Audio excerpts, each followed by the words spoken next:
வணக்கம். 17வது IPL action, அதாவது next year நடக்க போகிற ஐபிஎல் சீசனுடைய ஏலம் இன்றைக்கி நடந்துகிட்ருக்குது. அதில் வந்து பேட் கமின்ஸ் அவர் தான் வந்து அதிக விலைக்கு விற்பனை ஆனார் அப்படின்னு நிறைய பேர் பேசிட்டு இருந்தாங்க. அதை தொடர்ந்து மிச்சல் ஸ்டார்க் வந்தார். ஆனால் இவங்க தான் டாக்ஸாக இருப்பாங்க அப்படின்னு நினச்சிட்டு இருக்கும் போது குறுக்கு இந்த கௌசிக் வந்த மாதிரி சமீர் ரிஸ்வி அப்படிங்கிற ஒரு பிளேயர் தான் இன்னைக்கு நைட்லேருந்து டாக்ஸ் ஆஃப் த டவுனாக மாற போகிறாரு. மாறிட்டார். அது என்ன ஏது அப்படிங்கிறத இந்த வீடியோவில் நம்ம வந்து பார்க்க போகிறோம். ஸோ அவர் யார்? ஏன்னா 8.4 crores சிஎஸ்கே டீம், ஒரு அன்கேபிட்டலைஸ்ட் பிளேயர்லவா, யாருக்குமே இவர் வந்து இவரோட வந்து முன்னாடி பர்ஃபார்மன்ஸ்லாம் அவ்வளோலாம் பரிச்சயம்லாம் எதுவுமே இல்லை. அப்படி இருக்கும்போது யார் சாமிவேன் அப்படிங்கிறது தான் இன்றைக்கி பல பேரோட கேள்வியாக இருக்குது. அவர் யார், அவருடைய பெர்ஃபார்மன்ஸ் என்ன, எங்கேருந்து வந்தார், எல்லாத்தையும் அப்படியே சொல்லுங்க. இல்லை, எனக்கு நான் வந்து கேள்வி கேட்குற இடத்துல இருக்கேன், நீங்கள் தான் சொல்லணும். அப்படி இல்லை, ஆக்சுவலி மற்ற பிளேயர்ஸ் பற்றி நம்ம முன்னாடியே டிஸ்கஸ் பண்ணியிருந்தோம்ல. இதில் வந்து ஒரு எப்போவுமே சிஎஸ்கே வந்து ஏதாவது ஒரு மேஜிக் பண்ணுவாங்கன்னா மேட்ச்சில் கிடையாது, பிஃபோர் மேட்ச் வந்து ஆக்ஷனில் ஏதாவது பண்ணுவாங்க. அதாவது யாருமே எதிர்பார்க்காத ஒரு பிளேயரை எடுப்பாங்க. அது வந்து நாங்கள் முன்பே கணித்து வச்சோம் அப்படிம்பாங்க. தோனியின் பார்வையில் அந்த பிளேயர் பட்டாரும்பாங்க. அது பலதரப்பட்ட காரணங்கள் சொல்லலாம். ஆனால் அந்த பிளேயரை சைன் பண்ணி சூப்பர் பிளேயரை மாற்றுவாங்க. போன சீசனில் பத்திரானா அந்த மாதிரி தான் அது மாதிரி பல பிளேயர்ஸை பார்க்குறாங்க. ஸோ இன்னைக்கு வந்ததில் வந்து இந்த சமீர் ரிஸ்வி. ஆக்சுவலி இந்த பேர் வந்து நீங்கள் முன்னாடி அந்த லோக்கல் கிரிக்கெட்லாம் ஃபாலோ பண்ணிட்டு இருந்தீங்கன்னா அந்த பேர் வந்திருக்கும். பட் இன்றைக்கி ட்ரெண்ட் ஆகிட்டு இருக்கு இல்லையா. சமீர் ரிஸ்வி உத்தரப்பிரதேச டீம். ஸோ அங்கே வந்து சையத் முஸ்தப் அலி டிராஃபி வந்து 2022 and 23 2 வருஷமே ஆடினாப்புல. ஆடும்பொழுது அங்கே வந்து ஒரு 2 சீசனுமே ஒரு 228, 250, 228, 210 அந்த மாதிரி ஒரு ரேஞ்சில் ஒரு நல்ல runs and strike rate also rotate பண்ணிட்டு இருந்தாப்புல. அதுக்கப்புறம் நல்லா விளையாடுறதை பார்த்துட்டு இவர் வந்து இதில் அங்கே ஒரு லீக் நடந்தது, உத்தரப்பிரதேசத்தில் வந்து லீக் நடந்தது, கான்பூர் சூப்பர் ஸ்டார்ஸ். அந்த லீக் ஆக்சுவலி அந்த வீடியோ அப்போ ட்ரெண்ட் ஆகிட்டு, ஒரு வீடியோ இப்போ அதுவும் இப்போ ட்ரெண்ட் ஆகிட்டு இருக்கு. அந்த இதில் வந்து சும்மா பொலன்னு பொலந்து கட்டி அந்த சீசனில் ஹையஸ்ட் ரன் 2 செஞ்சுரி ஆல்சோ, ஒரு 454 ரன் எனக்கு தெரிஞ்சு அந்த சீசனில் 9 இன்னிங்ஸ் நினைக்கிறேன். ஸோ ஒரு நல்ல ஸ்கோர், 188 ஸ்ட்ரைக் ரேட்டில் ஆவரேஜும் சூப்பராக ஆவரேஜில் இருந்தது. 180 ஸ்ட்ரைக் ரேட். ஆனால் T20 மேட்ச் பொறுத்த வரைக்கும் ஸ்ட்ரைக் ரேட் இம்பார்ட்டன்ட், அது மேட்டர் இருக்குல்ல. So strike rate also 188. So அந்த சீசனில் ஹையஸ்ட் ஸ்கோரர், ஹையஸ்ட் சிக்ஸஸ் அந்த டீமுக்காக அடிச்சார், Kanpur super star team. So அதுக்கப்புறம் என்ன ஆகுதுன்னா இவர் மீது அந்த ஃபோக்கஸ் வந்து விழுகுது. ஃபோக்கஸ் விழும்போது இந்த ஐபிஎலுக்காக ட்ரைனிங் கொடுத்த டீம்லாம் எடுத்துக்கலாம், வெளியே தான் ப்ராக்டிஸ்லாம் போயிட்டு இருக்காது, ஒரு ஸ்ட்ரக்சர் போயிட்டு இருக்கும்பொழுது ஸோ இவருக்கு நிறைய கால்ஸ் வருது, வேறு அந்த ஐபிஎல் டீம்ஸ்க்காக கால்ஸ் வருது. பட் அவர் வந்து போல அதுக்கு முன்னாடி வந்து 23 வயதுக்கு உட்பட்டவருக்கான அந்த அணியில் போயிட்டு அந்த மேட்ச்சுக்கு போயிடுறாரு. அங்கேயும் போயிட்டு சும்மா கிடையாது, பிரின்னு பிரிக்கிறாப்புல ஃபைனல் மேட்ச்சில் அடித்து ஜெயிச்சு கொடுத்தாரு. அதுதான் மேட்டர். ஃபைனல் மேட்ச்சில் அடித்து ஜெயிச்சு கொடுத்தது டாக்கா மாறுது. ஸோ இப்படியா இருக்கும்போது இதுவும் அந்த சீசனில் நம்பர் ஆஃப் சிக்ஸஸ் அதிகம், ஒரு கிட்டத்தட்ட 18 சிக்ஸ் நினைக்கிறேன், நம்பர் ஆஃப் சிக்ஸஸ் அதிகம். இந்த சீசன்லேயுமே ஃபைனல் மேட்ச்சில் அடித்து ஜெயிச்சு கொடுத்தாரு. ஸோ இதுதான் வந்து ஒரு டாக் ஆஃப் டவுனாக மாற சொல்கிற போது பார்க்கும்போது உத்தரப்பிரதேஷோட ஒரு நட்சத்திர அந்த உள்ளூர் நட்சத்திர வீரராக. இப்போ எப்படி ஷாருக் கான் அடிச்சு கொடுத்த போது அந்த 6 அடிச்சு கொடுத்த போது தோனி பார்த்தாரு அப்படி சொல்லிட்டு வருவேன். அந்த மாதிரி அந்த மாநிலத்தில் உள்ளூர் நட்சத்திர வீரராக தான் அவர் வளம் வந்தார். ஸோ வளம் வரும்போது ராஞ்சியில் கூட ஒரு 2 மேட்ச் தான் ரஞ்சி டிராஃபிக்குள்ள 2 மேட்ச் தான் ஆடிட்டு வரேன் நினைக்கிறேன். ஸோ இவ்வளோ தான் நடந்தது. பட் இன்னைக்கு டேல மாடர்ன் கிரிக்கெட்டில் T20க்கு ஒரு நல்ல ஒரு பிளேயர், T20க்கு ஒரு நல்ல பிளேயருங்கும் போது, அதாவது ஒன் டேல ஒரு லோயர் மிடில் ஆர்டர் அப்படி எடுத்துக்கலாம்.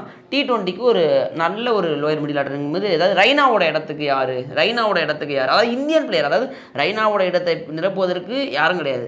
ஆனால் அவர் மாதிரி ஆடுறதுக்கு ஃபாரின் பிளேயர்ஸ் நிறைய பேர் பிக் பண்ணலாம். இப்போ மொயின் அலி வந்து ஒரு அட்டாக்கிங் ஆடுவார் அப்படின்னு சொல்லலாம். ஆனால் இந்தியன் பிளேயர் முக்கியம். ஐபிஎல் பொறுத்த வரைக்கும் 7 இந்தியன் அணி வீரர்களும் 4 பேர் அப்போ தான்.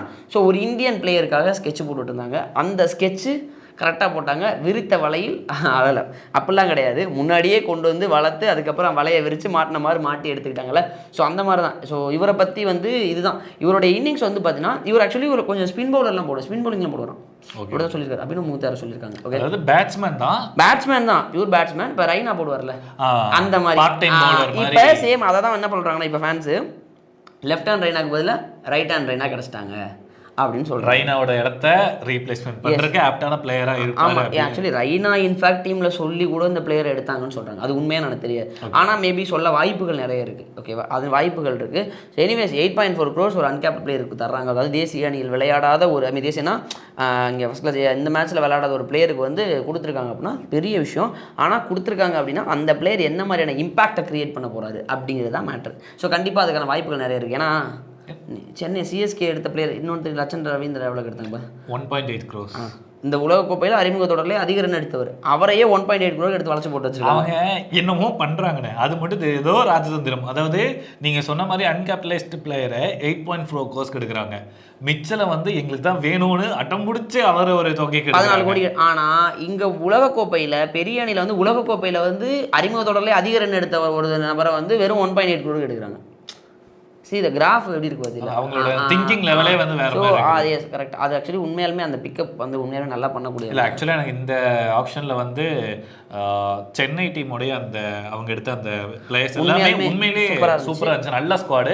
எனக்கு தெரிஞ்சு அது வந்து ஒரு மினி நியூசிலாந்து டீம் மாதிரி இருந்துச்சு அவங்களோட ஸ்குவாடு. அதில் இப்போ வந்து ரெய்னாவோட இடத்த ரீப்ளேஸ்மெண்ட் பண்ணுறதுக்கு சமீர் ரிஸ்வி. எனிவேஸ் இதுதான் சமீர் ரிஸ்வி. சமீர் ரிஸ்வி வந்து கிட்டத்தட்ட இவங்க சொல்கிறபடி பார்த்தா, அதாவது நான் கேள்விப்பட்டு படித்து தெரிந்து அவருடைய ஆடின இன்னிங்ஸ் ஆக்சுவலி ஒரு முறை மட்டும் தான் அவர் பேரே நான் கேள்விப்பட்டிருக்கேன். அது மாதிரி கேள்விப்படல.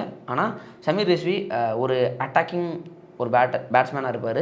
ஏன்னா லோயர் மிடில் ஆர்டரில் ஒரு மேட்சை ஃபினிஷ் பண்ணி தரக்கூடிய இடத்துக்கு கண்டிப்பாக ஒரு ஒர்த்து அப்படின்னு நம்புகிறாங்க. அதனால தான் 8.4 crores கொடுத்துருக்காங்க.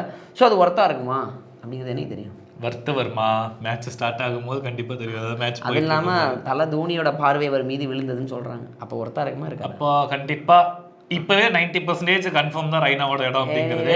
இல்லைண்ணா 10 ரன் அவர் தான் எடுத்தார். தோனி பிக் பண்ண ஒரு பிளேயர். இன்னைக்கு அவரே அவ்வளோ அவருக்கு வந்து நிறையா தொகைகள்லாம் வேறு இடத்துல இருந்து வந்தாலுமே இல்லை நான் என்னுடைய ஃப்ரான்ச்சைஸ்க்காக தான் விளையாடுவேன் அப்படிங்கிற அந்த ராயல்ட்டி வந்து அங்கே ப்ரூவ் ஆச்சு.